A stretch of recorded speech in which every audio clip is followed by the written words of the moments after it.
भारत की राष्ट्रपति बनी द्रौपदी मुर्मू का जीवन इतना भी सरल नहीं था। क्या आपको पता है कि एक समय तो ऐसा भी आया था जब उन्होंने अपने बच्चों और पति को भी खो दिया था। काफी समय तक डिप्रेशन का शिकार भी रही, लेकिन उन्होंने हार नहीं मानी और समाज के लिए कुछ करने के लिए राजनीति में कदम रखा। तो आइए जानते हैं द्रौपदी मुर्मू की संघर्ष भरी कहानी। द्रौपदी मुर्मू का जन्म ओडिशा के मयूरभंज जिले में 20 जून 1958 को एक आदिवासी परिवार में हुआ था। उनके पिता का नाम बिरंची नारायण टुडू था, जो अपनी परंपराओं के मुताबिक गांव और समाज के मुखिया थे। द्रौपदी ने जनपद से शुरुआती शिक्षा पूरी करने के बाद भुवनेश्वर के रामादेवी महिला महाविद्यालय से बैचलर डिग्री हासिल की। पढ़ाई पूरी होने के बाद एक शिक्षक के तौर पर अपने करियर की शुरुआत की और कुछ समय तक इस क्षेत्र में काम किया।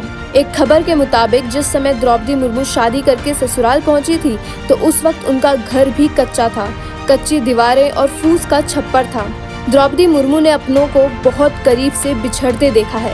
एक खबर के मुताबिक साल 2010 से 2014 तक उनके घर से 3 अर्थियां उठी थी। इन 4 सालों के भीतर उनके 2 बेटे और पति की मौत हुई। बड़े बेटे की मौत आज भी रहस्य बनी हुई है। पता नहीं किस तरह उनके बड़े बेटे की मौत हुई थी।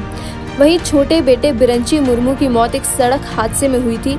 उस वक्त बिरंची की उम्र 28 साल थी। वहीं 1 अक्टूबर 2014 को उनके पति भी उनका साथ हमेशा के लिए छोड़कर चले गए।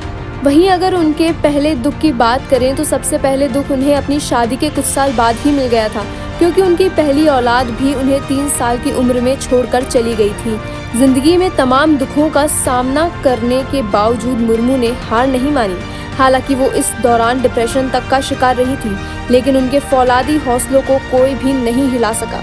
उन्होंने अपने राजनीतिक करियर की शुरुआत उड़ीसा से भाजपा के साथ ही की।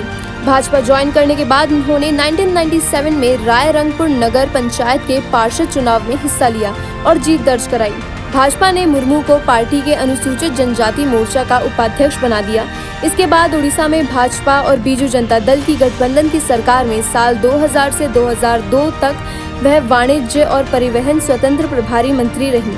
साल 2002 से 2004 तक मत्स्य पालन और पशु संसाधन विकास राज्य मंत्री के तौर पर काम किया। उन्होंने उड़ीसा के रायगंज विधानसभा सीट से विधायकी का चुनाव भी जीता। बाद में साल 2015 से 2021 तक झारखंड की राज्यपाल भी नियुक्त हुई। वह राज्य की पहली महिला गवर्नर बनी और अब उन्होंने यूपीए के उम्मीदवार यशवंत सिन्हा को बड़े फर्क से हरा दिया है और वो देश की 15वीं राष्ट्रपति और प्रतिभा पाटिल के बाद देश की दूसरी महिला राष्ट्रपति बन गई हैं और पहली आदिवासी महिला राष्ट्रपति हैं। तो कैसा लगा आपको ये वीडियो, हमें कमेंट करके जरूर बताएं और अगर आपको अच्छा लगा है तो इसे लाइक करें, शेयर करें और चैनल को सब्सक्राइब करें।